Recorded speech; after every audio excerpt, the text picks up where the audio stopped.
Hi friends, this is like my first professional YouTube video. Wow. So if you've never seen The Substance and you're weird and like that kind of stuff, please click off this video and watch it. Now, that being said, this video has spoilers galore. So get comfy, you deserve to be comfortable.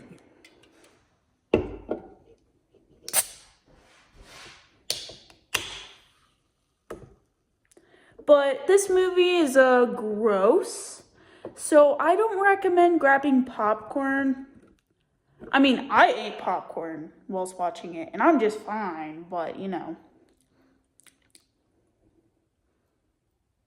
Anywho, The Substance is a body horror movie that defined 2024. 2 months ago, with an 89% on Rotten Tomatoes and a 7.5 on IMDb, you can tell this movie was well received. I have this tendency to morph between movies, making my hyperfixation horror movie, or disturbing film or whatever, my whole personality. This is why I think making YouTube videos like this would be best suited for people like me, because when I first watched The Substance, I convinced my sister to watch it, my best friend to watch it, my Pookie to watch it, and I told my mom not to watch it, and she did on her vacation. Sorry, Mom. When I'm rich, I'll pay for your therapy. One thing interesting I noticed from showing these people is that only my sister could stomach seeing it again. When I showed my bestie this movie, we had to turn off the movie right as Monster Elizasu appeared because she couldn't handle it. I'm not saying all these things to be like, yo, look at me. I'm so tough. I can't stop watching messed up films. But I'm surprised at how good the movie is at disturbing and making people uncomfortable. This best friend I'm mentioning loves messed up films. We watched The Inside together, Martyrs. She watched some cannibalism stuff on her free time. I even tried showing her Beau is Afraid and she was bored. Bored?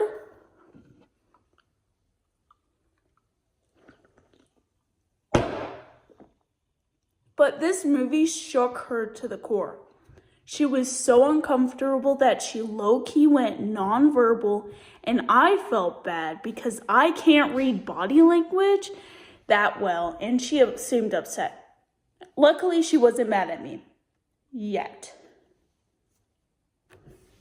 The Substance stars Debbie Moore as Elizabeth Sparkle, who did a fantastic job conveying the slow descent into reliance and psychosis over the substance at hand. The opening scene shows Elizabeth Sparkle's plaque on Hollywood Boulevard, symbolic of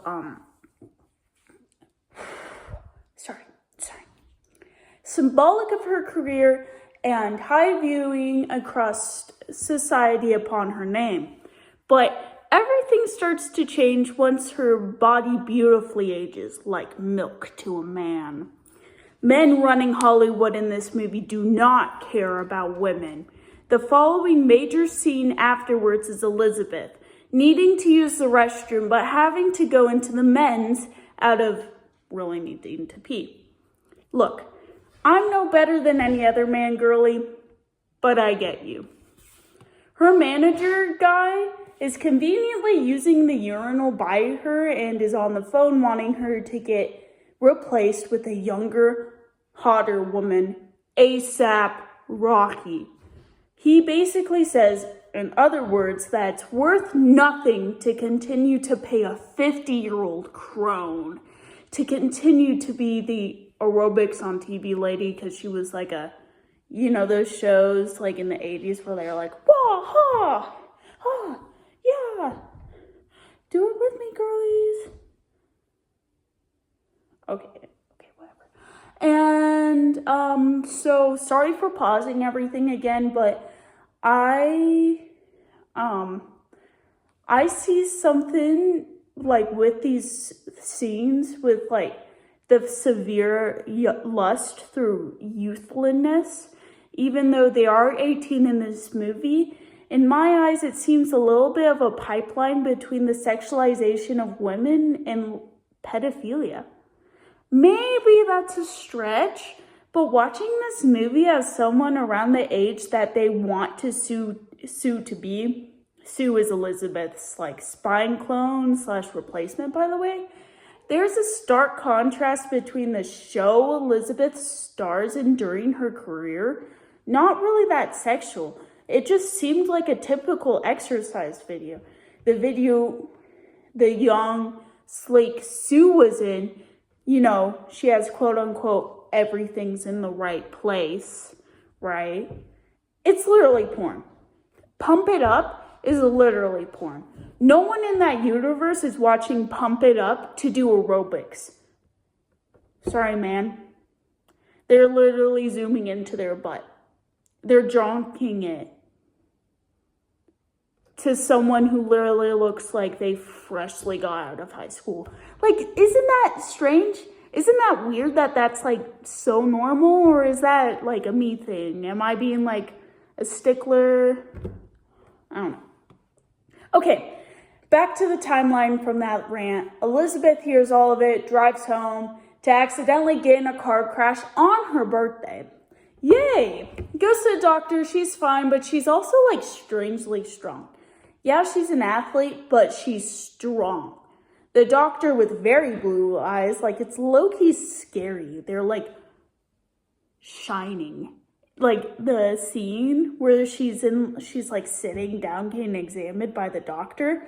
It's like dark, right? And his eyeballs are like, psh. It's silly.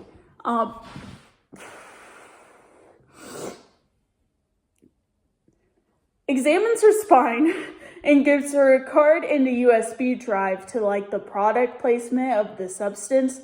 The biggest part of that video that stands out to me is the split of the egg. The egg comes back, but both sides of the egg are the same, even though they look different. They act differently, but it comes from the same place inside. And at what point do the two eggs turn against each other due to their severe attachment caused by society's expectations upon the egg? She throws away the USB drive, gets laid off of work, digs the USB drive out of the trash can, and calls the substance. She gets a serum, green liquid in a syringe, a switching tube, stabilizing syringe, and bagged liquid food stuff.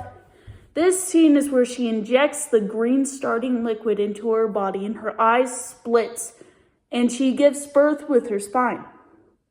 That's literally what she does. Another human just out of her back. I wish I could watch that scene for the first time again. It's just so well done and very artistically done. And I was shocked. I was literally just laying there and then like her eyeball does weird eyeball things and I'm like, holy cannoli, dude. But now there's two people, as previously mentioned multiple times, Elizabeth and Sue. They have to switch every 7 days. The whole consciousness thing in this movie is kind of confusing. However, what I've insinuated is that their consciousness slowly becomes like two different consciousnesses throughout the movie. Like at the beginning, it's like they're together and then they like, oh wait, Sue has a mind of her own.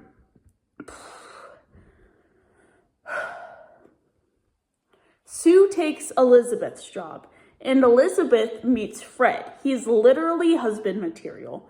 He loves Elizabeth for her self, and is the only person left who sees her old self as beautiful, like detached from Sue, which like no one knows how Elizabeth is Sue to begin with, but it's like everyone loves Sue, no one loves Elizabeth, including Elizabeth herself. Until like Fred comes along and he's like this dorky man and he just wants to get to know her as a person. And I value that so much. The fact that her own self-consciousness, like, oh my God, I'll get to it. But it's just so sad. My dog's being annoying. Yo, I found my glasses. Let's go. Can I read stuff with these stuff? Yeah. Elizabeth's insecurity gets ahead of herself, however, because when they try to go on a date, she keeps changing her outfit over and over again, wiping off and replacing her makeup. This scene made me cry the first time I saw it. I've done that. Almost every morning I do that. I did that even for people who assure me over and over again that they don't believe that I'm hideous. Because I have like this own personal mindset of maybe the other times I've successfully hid what made me hideous, right? I'm sorry. These are beautiful. They're so foggy. They're so awful. Okay, now I can be sly. Where was I? Okay, so although I'm the opposite from Elizabeth Sparkle, young middle-class male, I understand her on a fundamental level. I love how this movie hits so many demographics personally. Like, so many people could totally relate to Elizabeth, especially in, like, the society of, like, America. Like, everyone wants to look like Sue, pretty much. Even the people who think that Sue looks ugly, there's a part of them that compares themselves to some sort of aspect of Sue, because that unrealistic model of a human being has been plastered in our faces pretty much our whole life, no matter the gender. So that's great. Sue, the spine clone from earlier, starts misusing the substance, extending past the 7 days she was supposed to be conscious, disfiguring and morphing Elizabeth's body, wrinkling and losing hair till she looks like it's hard to do anything. During this, Elizabeth tries to stay at home as much as possible, then decides to try and kill Sue. She got the clone killing fluid stuff, almost kills her, and then realizes that she is addicted to Sue. She doesn't need Sue, but she needs Sue. She is worthless to the male gaze now. Good luck surviving without her hot counterpart. She stops trying to kill her, and for the first time, they are both conscious at the same time. Sue tries to kill Elizabeth with brute force and succeeds very well. But she is living off of her spine fluid, so after a while, she starts to fall apart. Her teeth fall out, her ear falls off, and she's like, well, fuck, I have to clone myself again.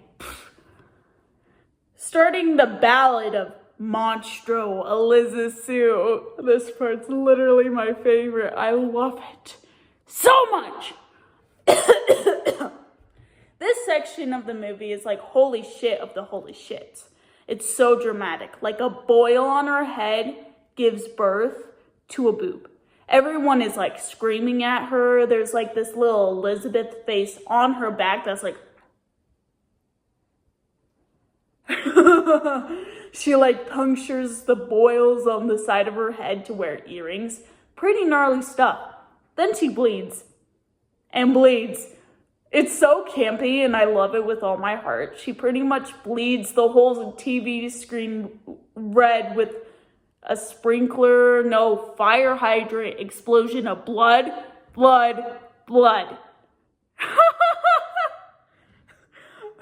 She runs out to the sidewalk and then like explodes and turns into like this Elizabeth Sparkle blob slug thing that's like inching on the ground and absorbs the Hollywood star, like the beginning scene, focusing back on her role to Hollywood. So like the movie opens with Elizabeth Sparkle's star and ends with the same star. And like once the blood absorbs into the star, it just seems like nothing has changed, which I find that so cool. What is wrong with me, dude? This movie was written by Coralie Fiege. Yeah, Fiege.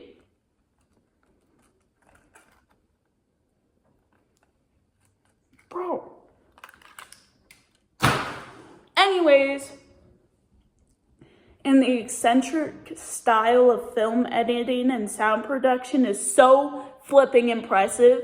Like, there's this video by Thomas Flight called "Why Does a Substance Look Like That?"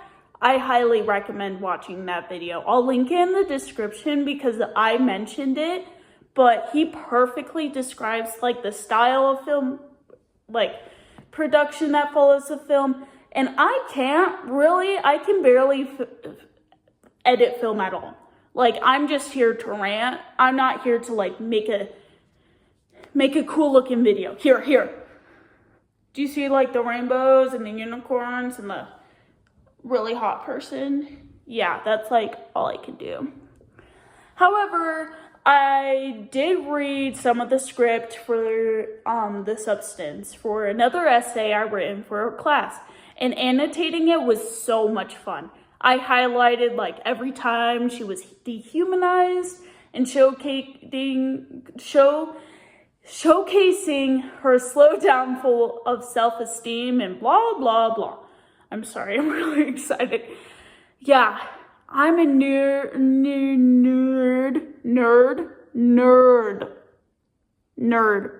Sue me. Ha, get it? Sue me. Bah!